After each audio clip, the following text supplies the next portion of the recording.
Start చేయమ్మా. నా పేరు వాసవి. మా అమ్మగారి పేరు భవాని. మా నాన్నగారి పేరు శ్రీనివాస్. మా గురువు గారి పేరు శ్రీలక్ష్మి మేడం. ఈ రోజు నేను మాడ్యూల్ 1 చెప్పబోతున్నాను.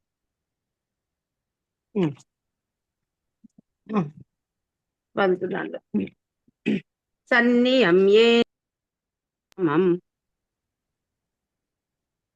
సన్నియమ్యేంద్రియగ్రామం సర్వత్ర సమబుద్ధయః తే ప్రాప్నువంతి మామేవ సర్వభూతహితే రతాః క్లేశోऽధికతరస్తేషాం అవ్యక్తాసక్తచేతసాం అవ్యక్తా హి గతిర్దుఃఖం దేహవద్భిరవాప్యతే అనన్యే ये तु सर्वाणि कर्माणि मयि सन्न्यस्य मत्पराः अनन्येनैव योगेन मां ध्यायन्त उपासते तेषामहं समुद्धर्ता అభ్యాసేభ్య मृत्युसंसारसागरात् भवामि సమర్థోసి न అభ్యాసేభ్య సమర్థో चिराभ्यासे अभ्यासेऽप्यसमर्थोऽसि मत्कर्म परमो भव मदर्थमपि कर्माणि कुर्वन् सिद्धिमवाप्स्यसि अथैतदप्यशक्तोऽसि कर्तुं मद्योगमाश्रितः सर्वकर्मफलत्यागं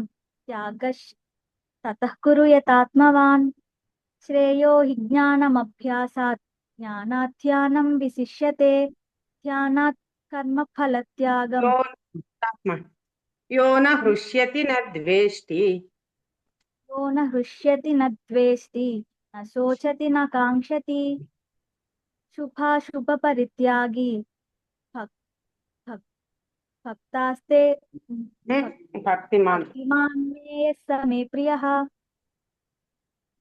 समशत्रौ च मित्रे च तथा मानापमानयोः शीतोष्णसुखदुःखेषु समसङ्गविवर्जितः तुल्यनिन्दास्तुतिर्मौनी सन्तुष्टो येन केनचित् अनिकेतस्थिरमतिः भक्तिमान् मे प्रियो नरः ये तु धर्म्यामृतमिदं यथोक्तं पर्युपासते श्रद्धदाना मत्परमाः भक्तास्तेतीव मे प्रियाः। ओम तत्सदिति श्रीमद्भगवद्गीतासु उपनिषत्सु ब्रह्मविद्यायां योगशास्त्रे श्रीकृष्णार्जुन संवादे भक्तियोगो नाम 12ोऽध्यायः।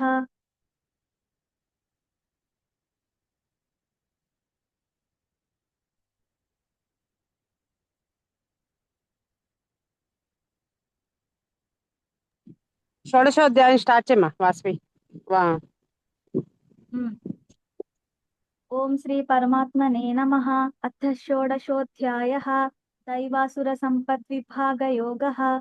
श्रीभगवानुवाच अभयं सत्त्वसंशुद्धिः ज्ञानयोगव्यवस्थितिः दानं दमश्च यज्ञश्च स्वाध्यायस्तप आर्जवम् अहिंसा सत्यमक्रोधः त्यागः शान्तिरपैशुनम् दया भूतेष्वलोलुप्त्वं मार्दवं धीरचापलं तेजः क्षमा धृतिः शौचम् अद्रोहो नातिमानिता भवन्ति सम्पदं दैवीम् కామమాశ్రిత్య దుష్పూరం काममाश्रित्य दुष्पूरं दम्भमानमदान्विताः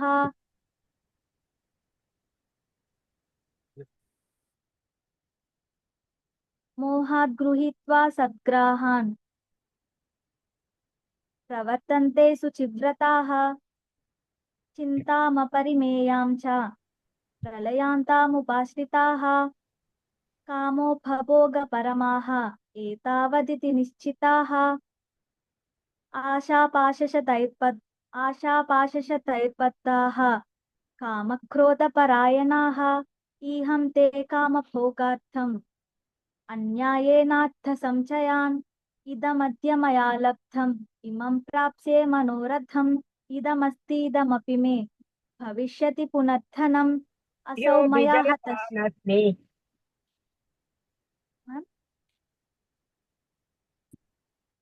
జనవానస్మి.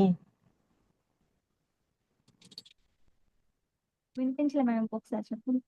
ఆఢ్యోభిజనవానస్మి आढ्योऽभिजनवानस्मि पुण्योऽस्ति सदृशो मया यक्ष्ये दास्यामि मोदिष्ये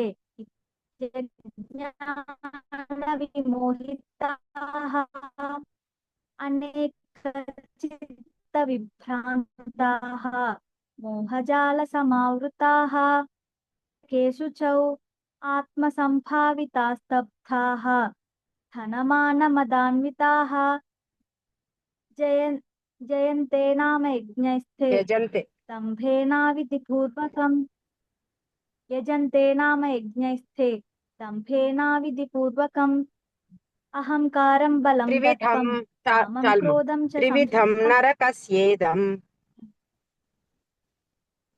त्रिविधं नरकस्येदं द्वारं नाशनमात्मनः कामः क्रोधस्तदालोपः तस्मादेतत्त्रयं त्यजेत् एतैर्विमुक्तः कौन्तेय तमोद्वारैस्त्रिभिर्नरः आचरत्यात्मनः श्रेयः यत् ततो याति परां गतिम् यः शास्त्रविधिमुत्सृज्य वर्तते कामकारतः न स सिद्धिमवाप्नोति न सुखं न परां गतिम् तस्मात् शास्त्रं प्रमाणं ते कार्याकार्यव्यवस्थितौ ज्ञात्वा शास्त्रविधानोक्तं कर्म कर्तुमिहार्हसि ॐ तत्सदिति श्रीमद्भगवद्गीतासु उपनिषत्सु ब्रह्मविद्यायां योगशास्त्रे श्रीकृष्णार्जुनसंवादे दैवासुरसम्पद्विभागयोगो नाम षोडशोऽध्यायः।